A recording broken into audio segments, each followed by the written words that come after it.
I want to let you know that there's always war before victory.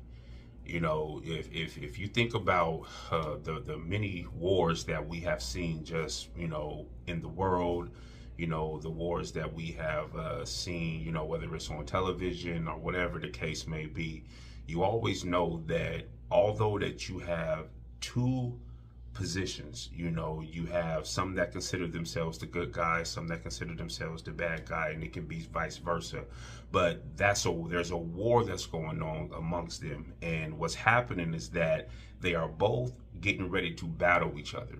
And as they begin to battle each other, they both have the mindset that they're going to be the ones that are victorious. They both have the mindset that they have what it takes to win.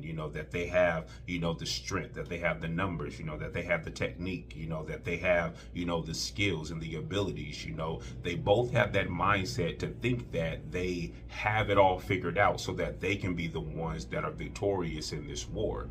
The enemy thinks that same way. He understands that as us being individuals and as us being children of God, in the war that we are facing, and we are getting ready to go against him, and not getting ready to, but going against him as we speak. We are in a war, but at the same time, we understand that it's not the battle that we are facing by ourselves. We understand that it's not the war that we are going at by ourselves. The enemy goes and he gathers his troops. He gathers, all of his, his demons, and and all of his resources, and and all of his lies and his thoughts and his negativity. He gathers all of his things and he puts it all together, and he keeps them at the front line.